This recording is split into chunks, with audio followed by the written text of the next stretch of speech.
సిగ్గులేని ప్రభుత్వమా సిగ్గులేని ప్రభుత్వమా రేవంత్ రెడ్డి గారు డామ్ డామ్ ఇదేమి రాజ్యం దొంగల రాజ్యం దోపిడీ రాజ్యం ఇదేమి రాజ్యం దొంగల రాజ్యం దోపిడీ రాజ్యం ఇదేమి రాజ్యం దొంగల రాజ్యం దోపిడీ రాజ్యం అక్రమంగా రచించిన బాల్క సుమనలను వెంటనే అక్రమంగా రచించిన బాల్క సుమనలను వెంటనే అక్రమంగా రచించిన బాల్క సుమనలను వెంటనే ఇదేమి రాజ్యం దొంగల రాజ్యం దోపిడీ రాజ్యం సిగ్గులేని ప్రభుత్వమా సిగ్గులేని ప్రభుత్వమా సాతగాని ప్రభుత్వమా సాతగాని ప్రభుత్వమా CM down down CM down down CM down down CM down dam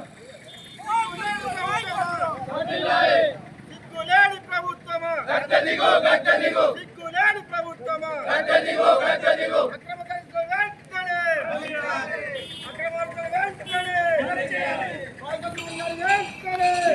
మందమర్లో మాజీ ఎమ్మెల్యే బాల్కా సుమన్ అన్నయ్యను అరెస్టు చేసినందుకు నిరసనగా బీఆర్ఎస్ కార్యకర్తలు రాస్తారోకో చేస్తున్నారు. చూడండి ఇంకా ఏం జరుగుతుందో నేను మీకు చూపెడతా. ఫాలో అవ్వండి. మొదటి ఛానల్ కాశ్మీర్ స్వామి, రెండోది మందమరి సినిమా.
చూశారు కదా, అక్రమంగా అరెస్టు చేసిన బాల్కా సుమన్ అన్నను వెంటనే విడుదల చేయాలని బీఆర్ఎస్ కార్యకర్తలు రాస్తారోకో చేయడం జరిగింది. చూడండి, చూస్తూనే ఉండండి కాశ్మీర్ స్వామి యూట్యూబ్ ఛానల్, అదేవిధంగా Mandamarri cinema YouTube channel follow అవ్వండి. మొదటి ఛానల్ కాశ్మీర్ స్వామి, రెండోది మందమరి సినిమా. నేను మీ తెలంగాణ యూట్యూబర్ కాశ్మీర్ స్వామి.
ఇటు చూడండి.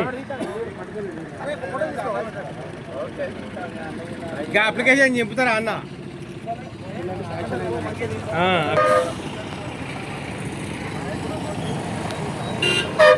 మందమర్లో మాజీ ఎమ్మెల్యే బాల్కా సుమన్ అన్నయ్య అక్రమంగా అరెస్ట్ చేసినందుకు నిరసనగా బీఆర్ఎస్ కార్యకర్తలు అందరూ రాస్తారోకో చేస్తున్నారు.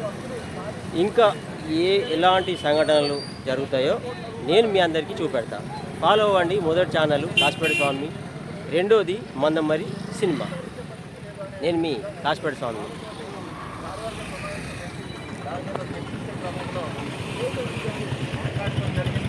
దాంట్లో భాగంగా ఈ పక్క ఆ పక్క అంటే మొదట మాట్లాడింది తర్వాత మాట్లాడింది తీసేసి మధ్యలో ర్యాపింగ్ చేసి ఈనాడు బాల్క సుమన్ గారిని అక్రమ కేసుల్లో పెడతాం జరుగుతోంది.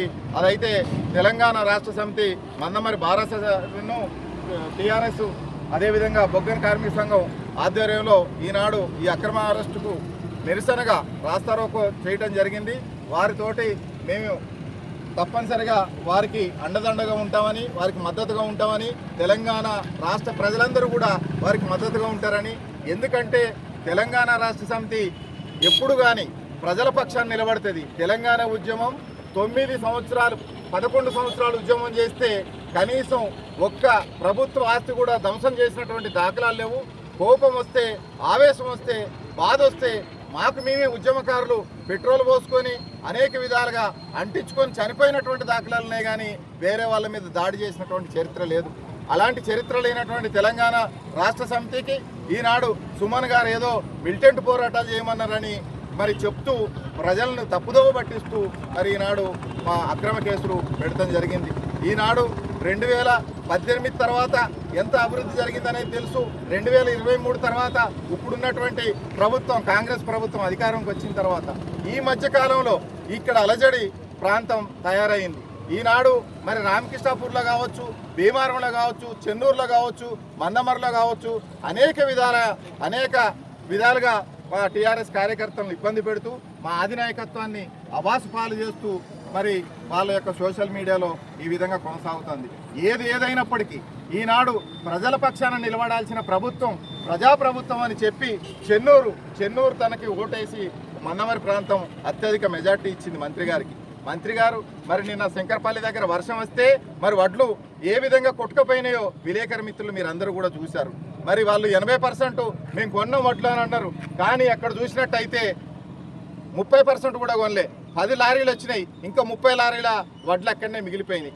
మరి అధికారులకు నెల రోజులుగా కళ్ళాల్లో వడ్లుంటే కూడా పట్టించుకొని గోస, రైతుల గోస ఆ విధంగా ఉంది, కార్మికుల గోస ఈ విధంగా ఉంది, విద్యార్థుల గోస ఆ విధంగా ఉంది, నిరుద్యోగుల కోసం ఆ విధంగా ఉంది. ఆర్టీసీ కార్మికులు వాడు వడ్లు కొనాలని ఒక డ్రైవర్ మాట్లాడితే ఆయనను జైల్లో వేసారు. అంటే సుమన్ గారిని ఇటమే కాదు, ప్రజా హక్కులు ఏదైతే ఉందో ప్రజలకి మాట్లాడే హక్కును దూరం చేస్తుంది రేవంత్ ప్రభుత్వం. ఇది మంచిది కాదు. మీరు వాగ్దానాలు చేసిన వాగ్దానాల్ని ప్రజలకి చేయండి, వాగ్దానాలు అమలు చేయండి, అమలు చేసి మన్నను పొందండి, ప్రజల మన్నలు కొని మళ్ళీ ఓట్లు వేయించుకోండి తప్ప ఈ అక్రమ కేసులతోటి మేము పోలీస్ తోటి మేము ఇట్లా మళ్ళా అధికారంకి వస్తామనో ప్రజల్ని భయభ్రాంతులకు గురి చేస్తామని అనుకుంటే అది పొరపాటని చరిత్ర చెబుతోంది. గతంలో జరిగినటువంటి వాటిని మీరు మననం చేసుకోవాలని, ఈ యొక్క పరిపాలన ప్రజా యొక్క ఆగ్రావేశాల్లో సుడిగాల్లో కొట్టుకోకముందే మీరు కళ్ళు తెరవాలని ఈ సందర్భంగా తెలియజేస్తున్నాం. జై తెలంగాణ.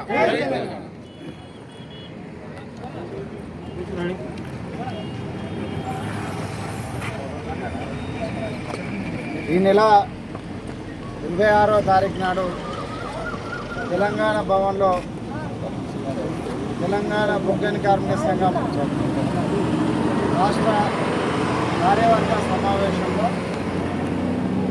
సింగరేణి స్థితిగతులపైన తెలంగాణ బొగ్గని కార్మిక సంఘం సాధించిన విజయాలపైన అక్కడ చర్చ ప్రారంభమైన సందర్భంలో గోల్బెల్ట్ ఏరియాకు సంబంధించి సుమారు 11 మంది మాజీ ఎమ్మెల్యేలు, గోవలక్ష్మి గారు ఎమ్మెల్యే గారితో సహా గౌరవ అతిథిగా శ్రీ కొప్పుల ఈశ్వరన్న గారు, గౌరవ అధ్యక్షుడిగా శ్రీ హరీష్ అన్న గారు ముఖ్య అతిథిగా పాల్గొని సింగరేణిలో 2023 తర్వాత జరిగిన స్థితిగతులపైన, అవినీతిపైన అక్కడ చర్చ ప్రారంభించడం జరిగింది.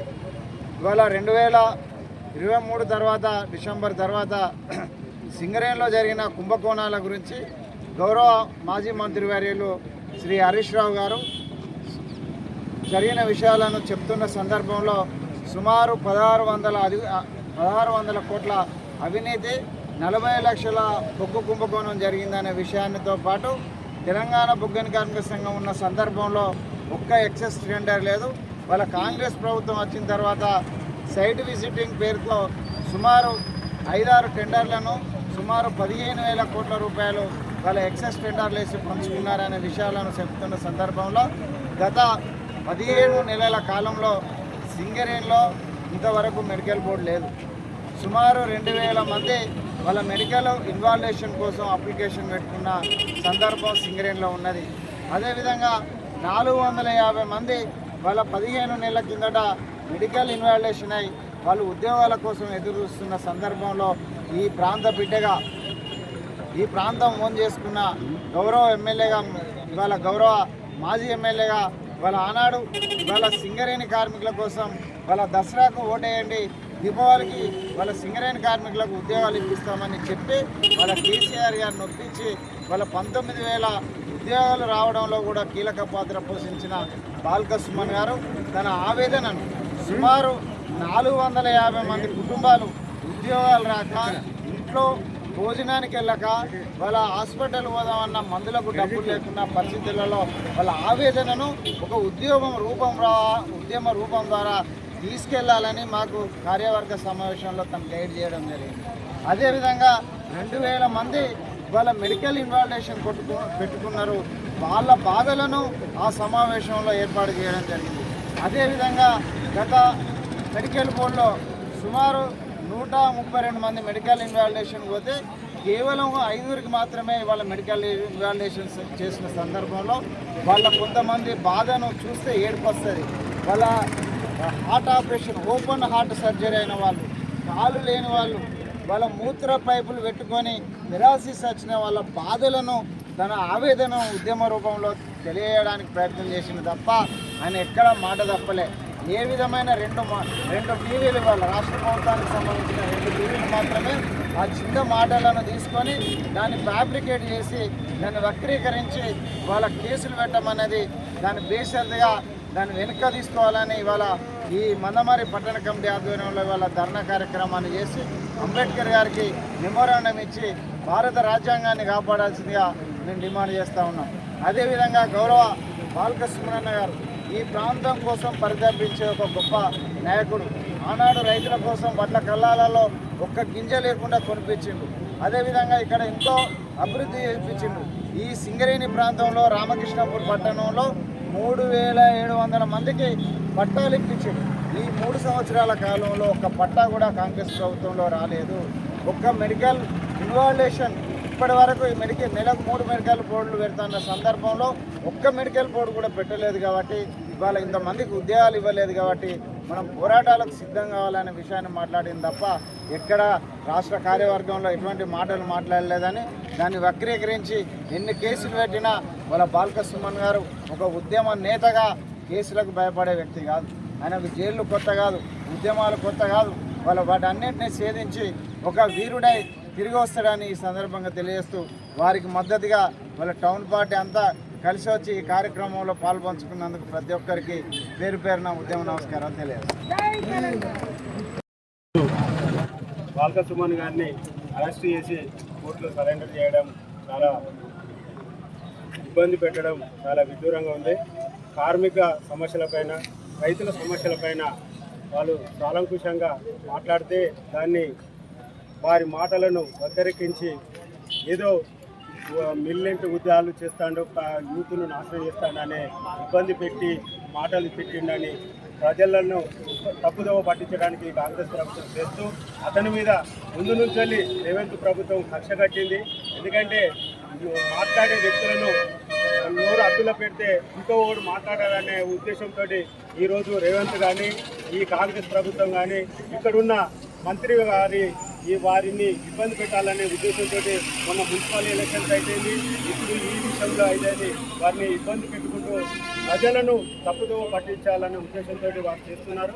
కాబట్టి మందమరి పట్టణ సమితి తరఫున వారికి మద్దతుగా చూస్తున్నారు కదా, బాల్క సుమన్ అన్న అక్రమ అరెస్టుకు నిరసనగా బీఆర్ఎస్ కార్యకర్తలు రాస్తా రోకో చేయడం జరుగుతుంది. ఇంకా ఏమేం జరుగుతుందో మీకు నేను చూపెడతా. ఫాలో అవ్వండి. మొదటి ఛానల్ కాశీపేట స్వామి, రెండోది మందమరి సినిమా. నేను Telangana YouTuber, Mandamarri YouTube star Kasipet Swamy. Follow అవ్వండి. ఇంకా